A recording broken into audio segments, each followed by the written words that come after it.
This is the Truth Be Told podcast, where we unlock the secrets of strategic communication.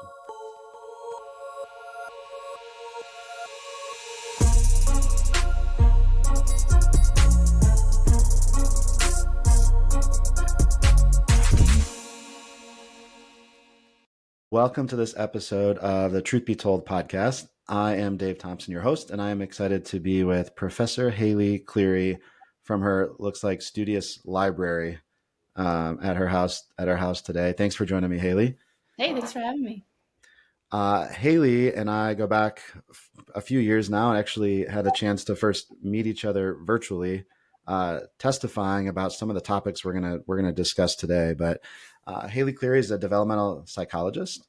She's an associate professor at Virginia Commonwealth University, an expert witness, a resident expert and sounding board for me, and I know others in the field as practitioners, investigators, probably parents and teachers and legislators on how youth interact in conversations and interviews in the legal setting and kind of a whole variety of places. So already you've heard me say the word youth in the first couple minutes.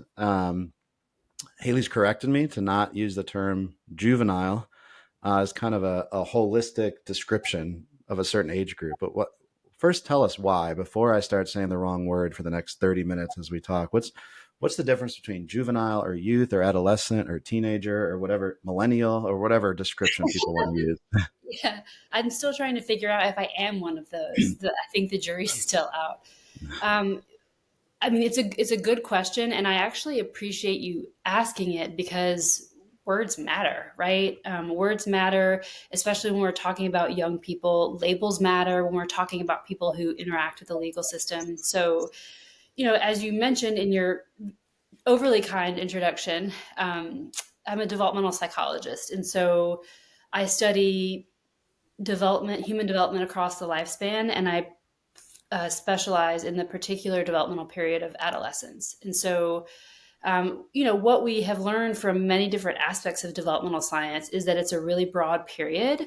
It's marked by sometimes fits and starts. Sometimes it's, steep and continuous, and sometimes it's rocky and jagged and bumpy. And we know that period lasts a lot longer than, the teen years, 13 to 17. And we also know that it doesn't stop right at 17, right? You don't just magically become an adult in any sense of the word, except legally, on your 18th birthday. Well, okay. So that fair. I talked to a lot of people, and it's, for me, for example, I've got a 3-year-old nephew who I feel like sometimes thinks he's 18 years old. And so, this concept, and a lot of like companies have policies, schools have policies. You mentioned kind of the legal term of, well, this person hit 17 to 18. Now all of a sudden, all these rules change, and I'm going to talk to somebody.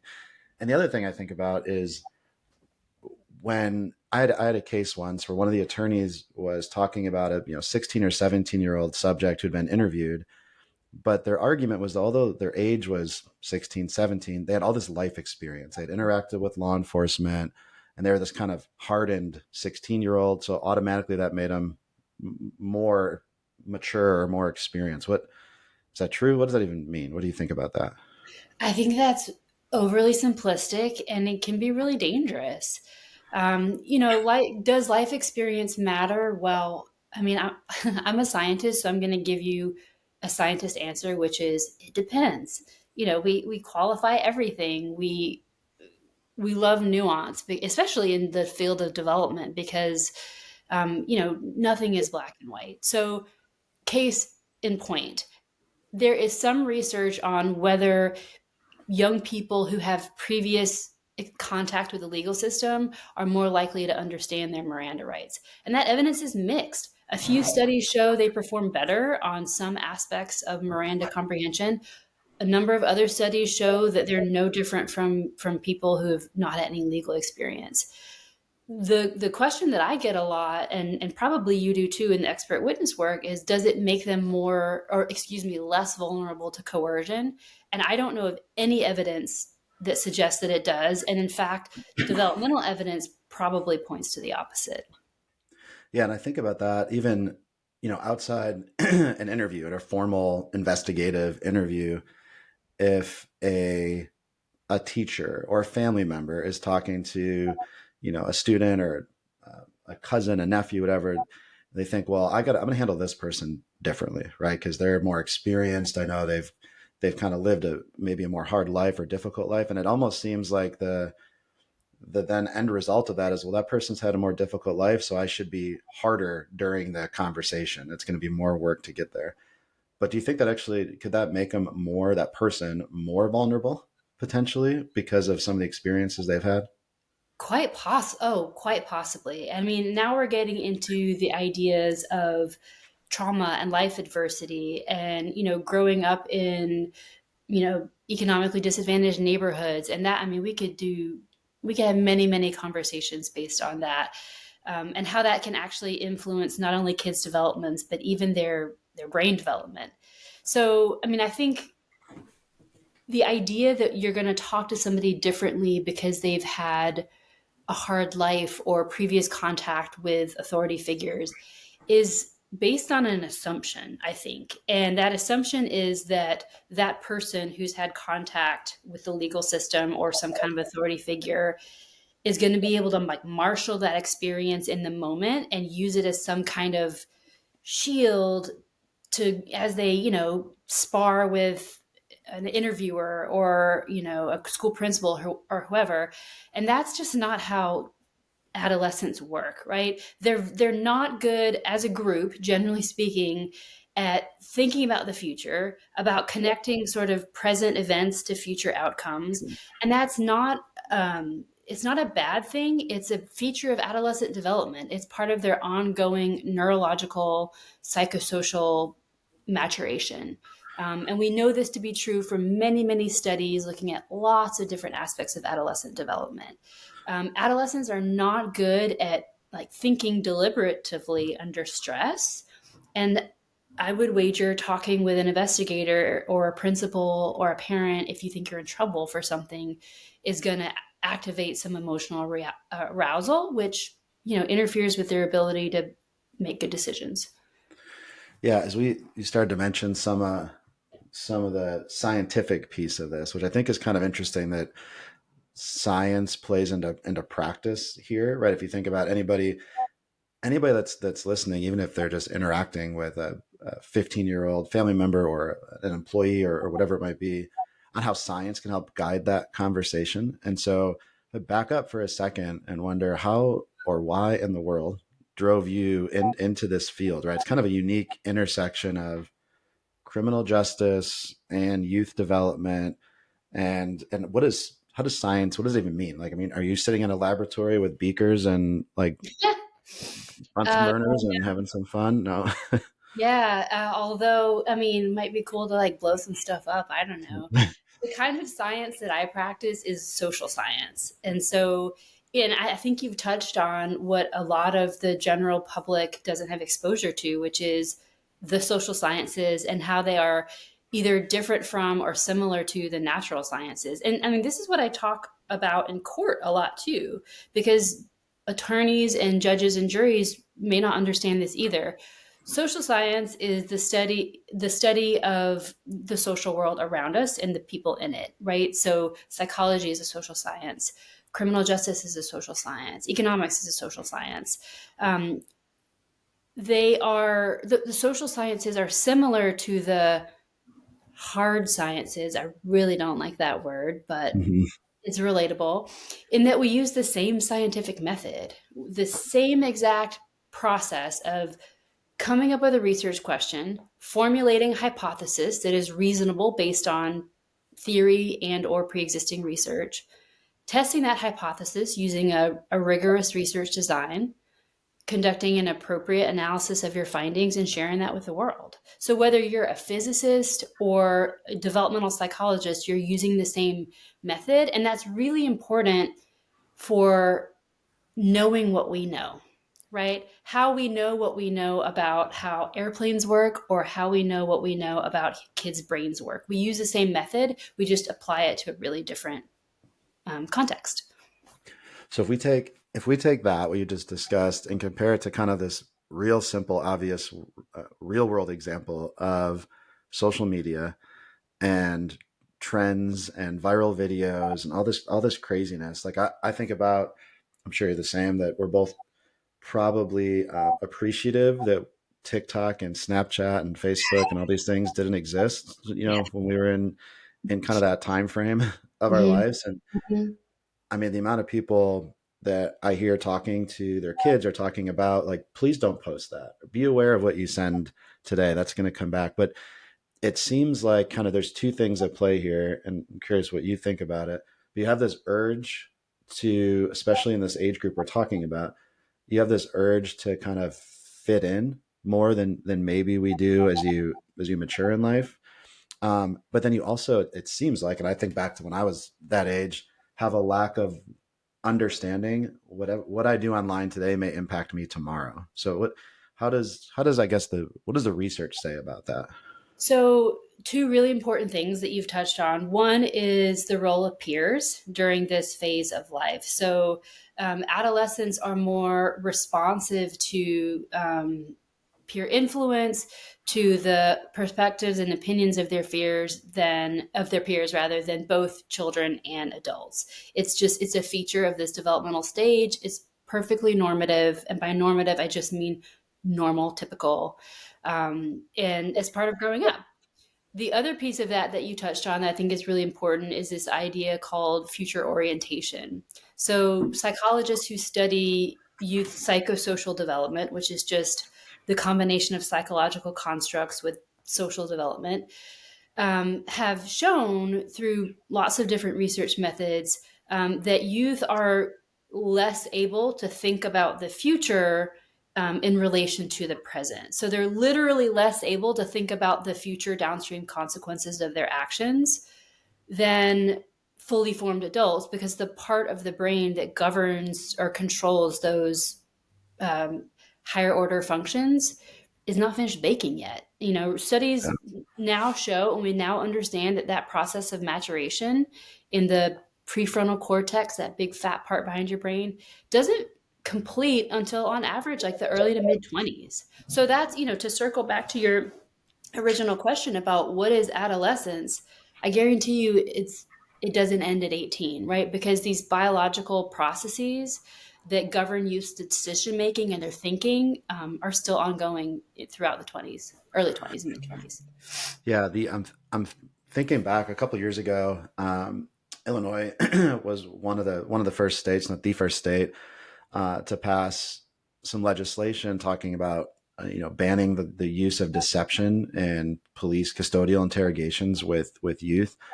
And the one of the senator that sponsored that bill, he was talking about, as a child and youth, and especially kind of growing up in Chicago, the Chicagoland area, your kind of goal is always safety. How do I get back to safety? And safety could be, I think, not always in the physical sense, but also like safety means I'm with people that I feel comfortable with. I'm with my Emotional, parents, or emotional safety. Yeah. absolutely.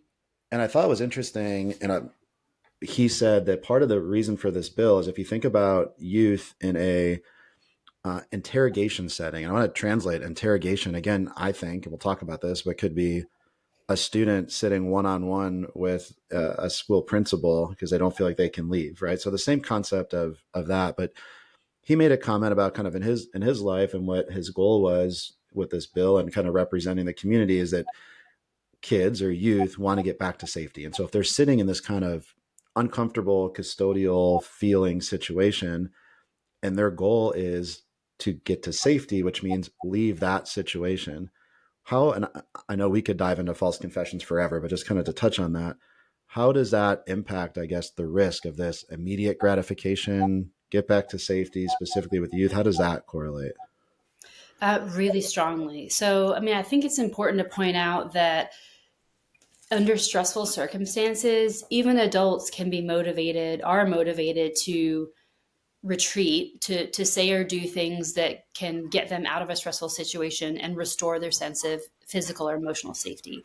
But young people, by virtue of their development, are much, much more strongly motivated by that desire, because the parts of their brain that are sensitive to rewards are really active during this developmental phase. So they're more motivated um, to act in ways that activate that reward sensitivity, which could mean avoiding punishment, discomfort, and retreating or removing themselves to a place where they feel more safe in the moment. Because in the moment is how you sort of, if I could summarize adolescence in 3 words, those might be the 3 words, at least at first. I would probably come up with many other 3 words, but with more syllables usually. I like, yeah. yeah. I mean, young people, by virtue of sort of where their brains are and their social selves are in the developmental process, are more motivated and driven by the here and now than the maybe or the later or the down the road. Yeah, I think that that's a good takeaway, that in the moment concept, that because to me that applies back to that social media topic we discussed. That if people think about, and maybe you can talk more about this, but when somebody looks back and thinks, what are some stupid things that we've each done in our lives, and Right. what age were you when that happened? And you think about, man, if there was a camera then, or somebody was video or cell phone video, or maybe there was, and people regret it and they learn and grow from it. But I think a lot of that is in the moment concept. So how, if I'm somebody that's, let's say I have to talk to employees, and a lot of my employees happen to be in this age group that we're talking about, and again, it could be more than just the number, but this Yep. kind of cognitive development group, I guess, that we're talking about. How does that impact, I guess, my strategy or thought process, knowing that, hey, if I'm going to talk to somebody and their primary goal might be, how do I get out of here?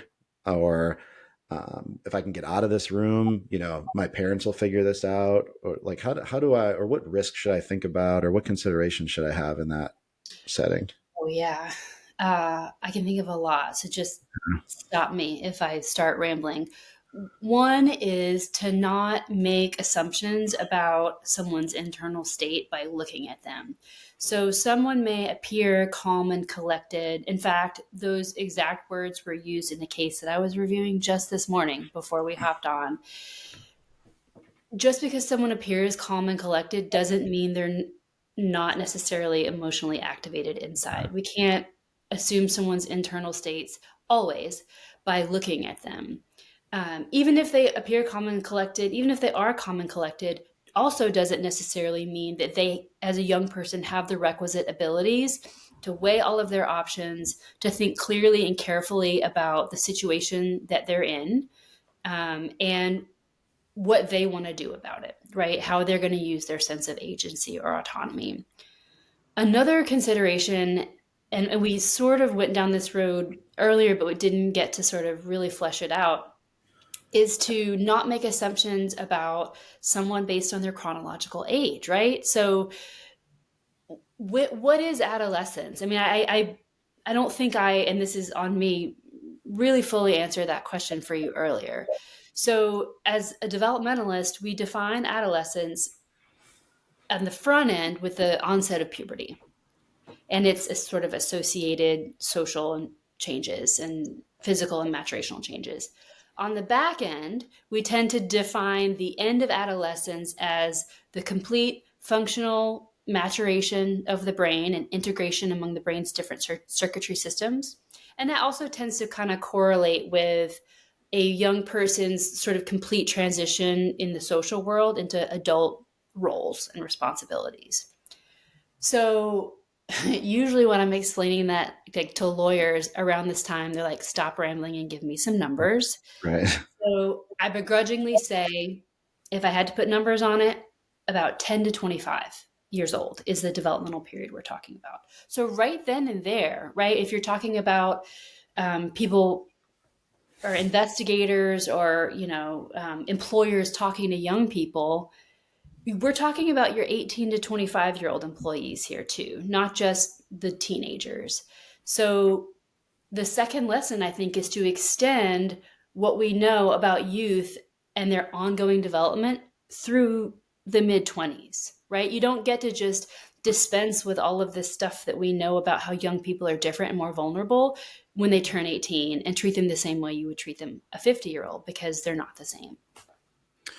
Does, and this may be a tricky question, does gender matter with that? Or has there been any research that development is different in one versus the other, or if somebody's in the process of transitioning from one to another, does that impact anything? Or is there not enough research on that at this point? Well, yes. In fact, I think there's too much research to answer your question in a useful way. So, gender certainly matters for development, right? Because think about the onset of puberty. Boys and girls experience puberty in different ways along different timetables.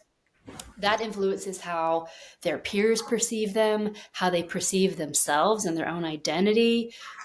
So that's a huge can of worms that we could open. So if somebody tells me that men are slower to develop, I can just refer them to you for consultation. You can tell them to stop making oversimplistic assumptions, and I have a nice adolescence textbook here that I can refer them to We'll for forward that to them. Perfect.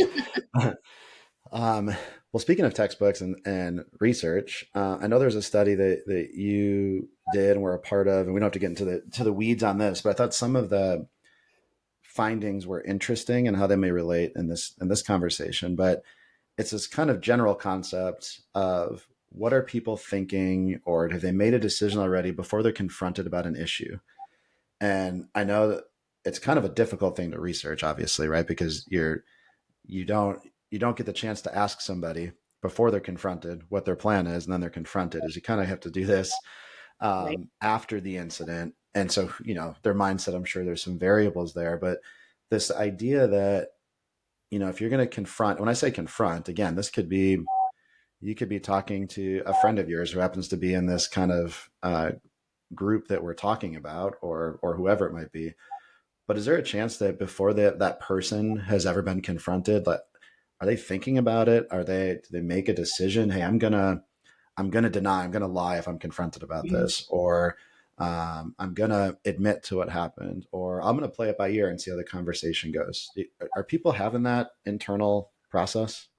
I mean, emerging research suggests that quite possibly, maybe not all people in all circumstances, but I can speak to the research on criminal interviews and interrogations because that's the research that I do. And some of this research came about because I think there's an assumption, and again, I think a theme here is not making assumptions. But there's an assumption that anytime, let's say, a police officer is going to question somebody about a suspected crime, then they're going to lie about it till they're blue in the face. They're going to deny, deny, deny. And so, perhaps the investigator comes in sort of ready for battle because they're expecting resistance. And yes, of course, some suspects do show resistance and do deny, even when they're guilty and also when they're innocent, as we both know. Um, but that's, emerging research suggests that that's maybe not always the case. Maybe some folks have already thought about the case that the state has against them. They've already decided, for whatever reason, personal to themselves, that they think it's in their best interest to not resist and to cooperate. And so, an additional sort of different line of research shows that investigators might come at suspects a little harder if they have those expectations of guilt and resistance. So there's a danger in those assumptions, and we don't know what people's internal states are. And you're right that it's hard to measure in vivo. Right, we have to ask people retrospectively what their thought processes were, and we're relying on their memory. We're relying on them to be truthful with us. I'm doing some research in virtual reality now, which you've been an early part of, that is trying to get around that. So we're putting research participants in a virtual interrogation and pausing the interrogation at key points to ask people about their thought processes and their decision making and their perceptions of custody and coercion and discomfort and distress. That's the closest way I know how to do it. It's never been done before, so I'm hoping we can kind of get around some of those problems that you were raising. My non-scientific response to the virtual reality experiences, it's pretty cool. I mean, it was Oh, it's a really really cool. It is it's super cool. really neat experience. And luckily that's I got to put this goofy headset on, and I got to sit the entire time. So you're not concerned about running into a wall like I happen to see on all the videos of people with a headset. But yeah, really neat experience to try and emulate as best you can being in an interview setting. What does that feel like? And it was kind of neat for for me and our training firm, Wicklander Zalowski, that's what we teach is how to conduct interviews, and we do interviews. So I've been on the other side of that conversation, a lot of times. And so I'm comfortable in the interview room, but Mhm. wearing the headset and being in that position, even knowing this is a study, this isn't real. Um, I was getting frustrated with the detective. I was getting I almost felt like you couldn't. I mean, I could physically get up and leave. I would have probably tripped over a carpet or something, but I could feel it in the room. So that was really neat, and I think it's fascinating for people to listen and understand that there's people like you out there and others that are really focused on how do we understand what happens in that space. And you had mentioned about this concept where people, they might come into a conversation intending to tell the truth. And I know I've been on the other side of this where, you've got somebody in this kind of age group what we're referring to who has done something wrong, and you're frustrated probably, right? As if you're the parent or the investigator or whatever, and they've done something wrong. You've spent time investigating, so you're frustrated. They've lied to you by proxy, sort of, because they've conducted this crime, or they were out late and they skipped curfew or whatever. So you enter the conversation with a bias that they're probably going to lie even further to me now. When there's an actual chance they walk in the room and they're telling you the complete truth about what they did. But are you aware of or been a part of any research where the person can actually feel if the investigator doesn't believe them? Like they can feel that they're being um, mistrusted, or that the investigator is kind of changing their approach because they don't trust them. I guess they feel accused. Yeah, that's a good question. I mean, there's been a fair amount of research, shall I say, growing amount of research with people who are suspected of a crime or the targets of an interrogation, if you will. Most of it's actually been outside of the US.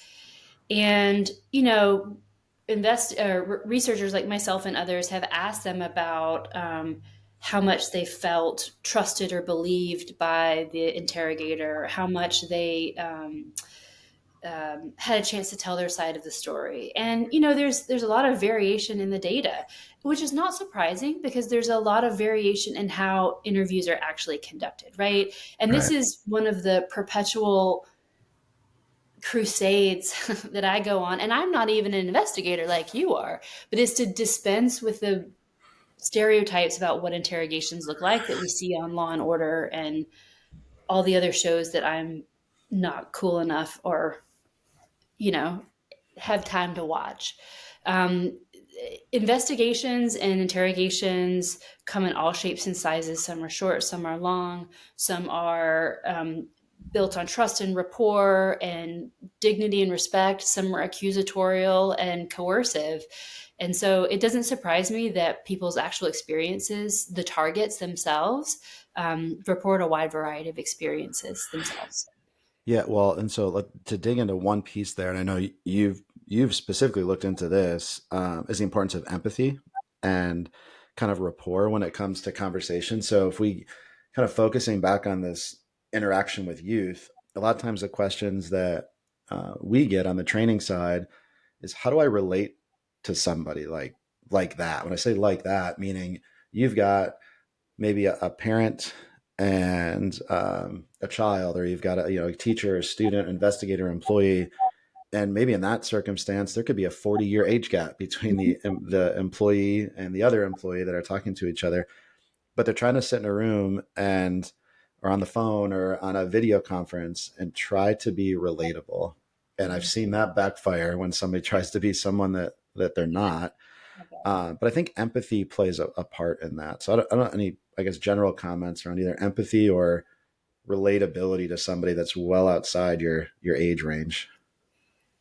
I mean, I think to me, this goes back to the idea that young people are not stupid, and they can tell a lot of times when empathy is forced or relatability is insincere. And so, and you and I have talked about this in other contexts, in interviewing contexts as well.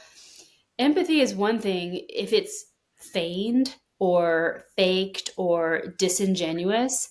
Young people could see through that just as well as people of any other age. And, again, people of any age want to be heard, they want to be respected, they want to be treated with dignity and fairness. And so, maybe a 65-year-old white male interviewer doesn't have a whole lot of life experience in common with a 15-year-old Black Hispanic female Right. person. I mean, who knows? Maybe they do, maybe they don't. My guess is that their lived experiences are probably going to be kind of different. And so there's a difference between trying to force some sort of relatability or we have something in common versus treating someone with kindness and respect and dignity and letting them have some agency and autonomy in the way that they interact with you, because young people don't have the same agency and autonomy as adults do, right?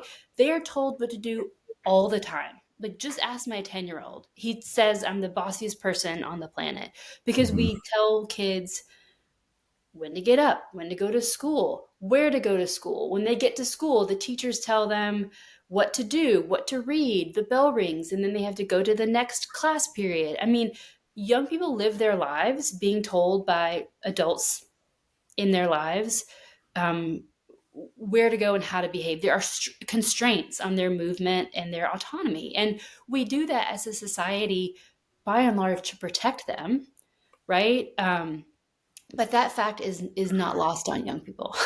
Yeah, well, and a really good point there is kind of operationalizing rapport, right? A lot of and empathy. A lot of people feel like rapport or empathy is you got to have something in common with someone, right? The similarity principle of we're both big fans of the Buffalo Bills because everybody should be, or whatever it might be. Wrong, But maybe I know, but I'll let but that slide. yeah, but maybe the concept you use the term autonomy, empowerment, transparency, authenticity, like all of that can be the foundation of strong rapport. So even acknowledging sometimes some of the discomfort or it's kind of funny now with video technology, and a lot of people are conducting pre-employment interviews through Zoom or Microsoft Teams or whatever, and investigative interviews. And but you may have somebody who's in kind of this youthful group who's used to FaceTiming. They're on video all the time, right? They're on FaceTime, they're on whatever. And then you're interacting with maybe a senior manager somewhere who can't figure out how to turn their microphone on or off. And I think, but being relatable there and understanding, hey, this stupid technology bothers me, and how do we figure this out? And maybe having them help guide you through it. To me, that actually helps demonstrate, like, humanizes who you are and understands the difference versus trying to be somebody that you're not. So I think that was just really good takeaways. What rapport is not just let's talk about the weather; it's a little Right. deeper than that. Totally. And I think the other important word here is positionality. So we talk about this a lot in research. Finally, now it's not something we used to talk about very much, which is this idea that, in a research contest text, I acknowledge my position, vis-a-vis the participants in my study. So I am a highly educated person. I identify as female. I identify as white. These are things about my position that reflect the way that I walk through the world. And to be authentic, it's important for me to acknowledge that, because whether I like it or not, those positions could affect the way that I interpret my findings, for example. And Right. so you can and should acknowledge positionality in lots of different contexts, not just in research.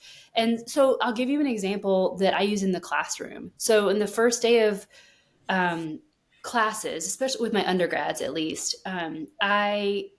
I'm explaining the way that I do grading, and it's a little bit of a different process from traditional grading, but it's It's called contract grading, and the details are not important.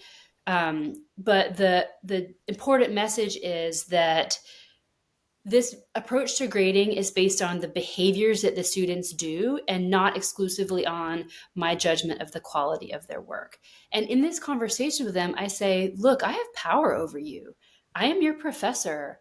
I assign the grades that you receive in this course. I don't give them out, you earn them, but I do assign them.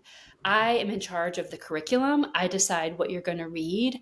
I decide what you're going to submit at work or as work, and that's important, right? I want to acknowledge to you students that I'm in a position of authority over you. I try to be mindful of that in our interactions.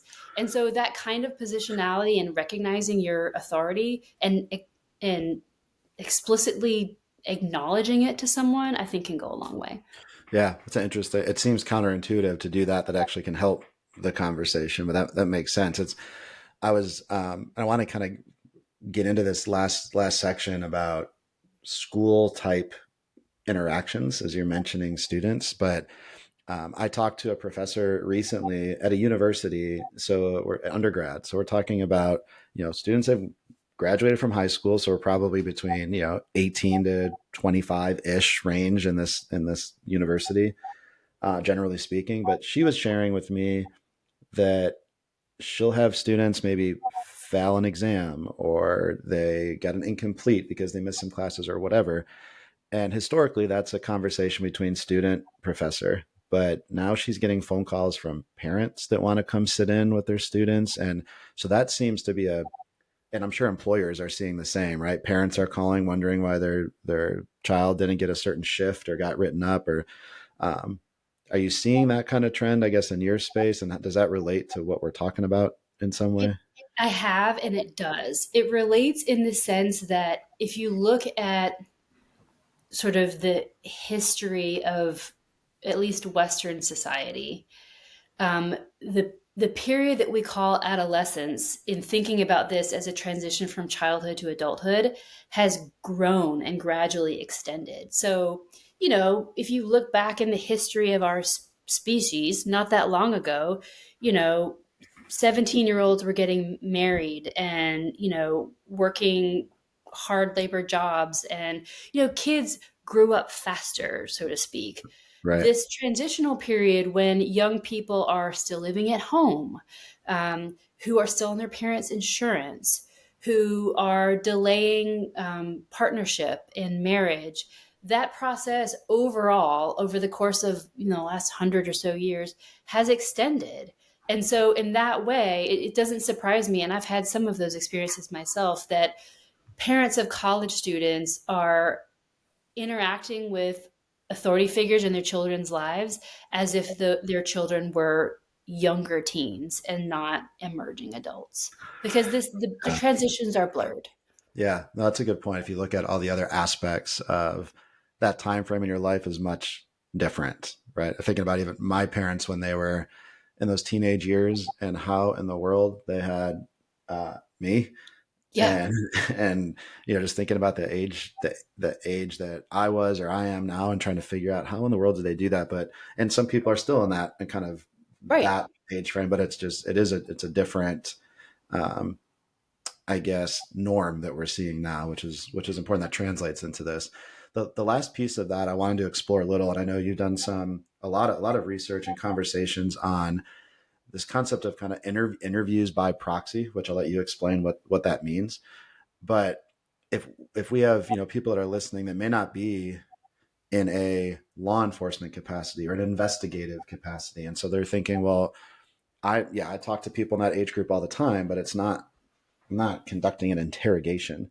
Mhm. But what have you seen that maybe we should all start to think a little bit differently about, I guess, the perspective of youth in certain conversations that might feel like it's an interview or interrogation? These same type of considerations apply. Sure. So the phrase interrogation by proxy was first introduced to me by two of my colleagues, Richard Leo and Debbie Davis, who are very prolific researchers who study criminal interviewing and interrogation. And so, along with the two of them and some other co-authors, we recently published a paper called Interrogation by Proxy.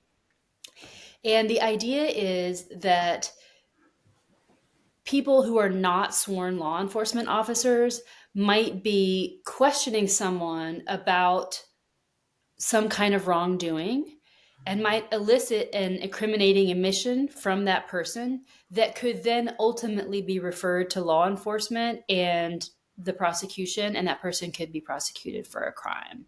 So it's different from sort of a police detective bringing, handcuffing a suspect and bringing them to the precinct and locking them in the interrogation room and questioning them. But the end result of, let's say, a school principal questioning a student about misconduct that also happens to be a violation of criminal law. It could be a person who works in loss prevention questioning an employee about potential theft, for example. And there are also some examples from law enforcement where they're hiding the fact or concealing the fact that they are law enforcement, and they're questioning people without that person knowing their identity as law enforcement. So for all of these different mechanisms through which someone might admit to something that's against the law and not know that that admission is going to end up getting them prosecuted. Yeah, I think that's important. Takeaway for anybody that interacts with youth, and even if it's in my simpler mind, even if it's not translating to a criminal prosecution, if you're just talking to somebody who happens to be kind of in this cognitive range that we're talking about, is to understand. Say it Developmental again. So I say the developmental is range. more than cognition, right? Beautiful. It's See, social, it's this is identity. why you're going to get called by Law and Order soon to be an expert. I think in the case after this podcast, you'll probably go viral. I'm But sorry I interrupted you though. yeah, no, that's well. We'll talk about interrupting in another series when we'll talk about the cognitive interview and those types of things. But yeah, I think it's important that in any of these conversations that we realize what is somebody coming to that conversation maybe prepared with or not prepared with? Are there biases that we have at play? What's their emotional state? They want to get back to safety. There's all these kind of things that we're talking about, the immediate gratification. And I'm just going to end with one more example and then ask you kind of a closing question. But I know there was a case a few years ago in a town that I lived in where a student, high school student, was, I guess, accused or was told that he had some pictures on his phone of another student that were inappropriate. He was, sharing those pictures, and so administrators want to talk to him. I believe school resource officer talked to him or local police. Okay. Uh, and I don't know all the details of what happened during the conversation, but it was brief. Hmm. And they left him alone for a period of time in an office. And he ends up leaving the school unknown and went down a few blocks down the town and went on top of a parking garage and jumped off the top. And it's a terrible kind of Remember obviously that. story and heartbreaking, but I think it's important that we know, and this of course could happen to anybody, an uncomfortable situation where our emotions are running. But when we think specifically with youth, it just triggered to me when you talked about this kind of, I guess, immediate gratification, get back to safety, escape the situation, that we got to be careful of, some of these really emotional decisions that youth might make as a result of a conversation. So I don't know if you have anything to say to that, or if you've heard that example or other examples similar to that. I do. I remember that case. It was really, really tragic.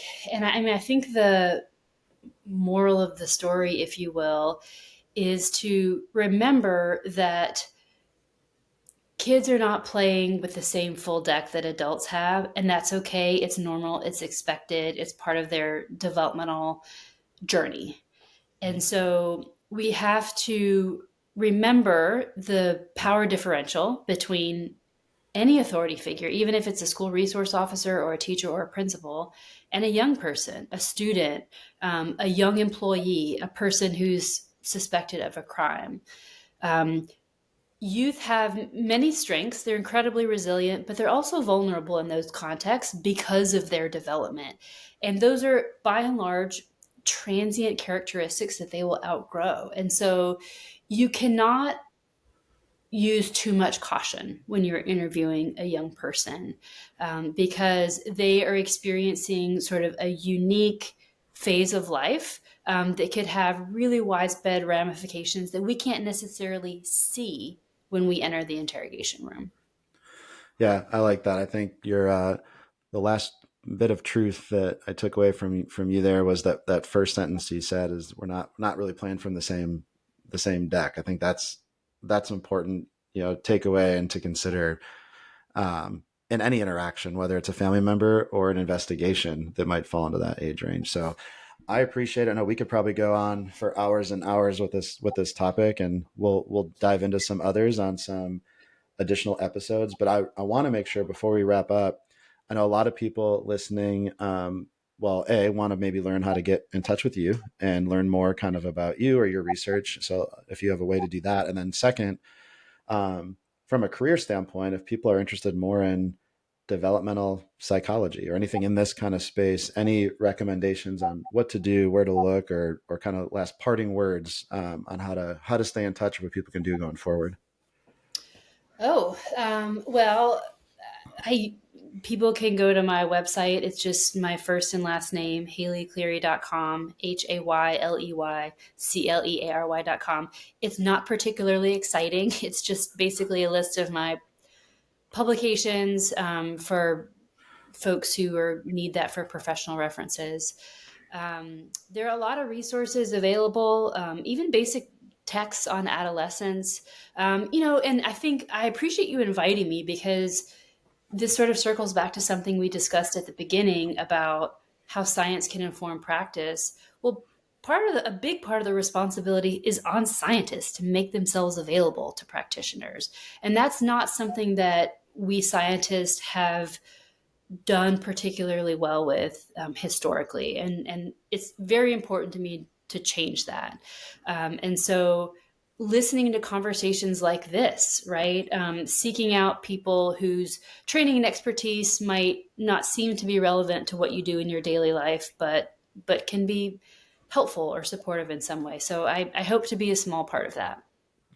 No, you definitely are. I know this conversation is helpful for me and for people that listen. I'll one last piece that I'll share, because you've kind of taught me this. But if you do find research that's out there that's of interest, and you can't access it, email the author. Yes. I've learned from you and others that, when people are doing research, you want to share it. And for most, want to share it and want people to read it and digest it. So if you see something or find something, reach out to the author, and I can speak, I'm sure, on behalf of Hayley here, that she would be happy to make sure that research gets used. That's the point of it. So no, I appreciate your time today. It was really informative. I'm sure we'll do some more of these. There's a lot of different topics that we want to dive into.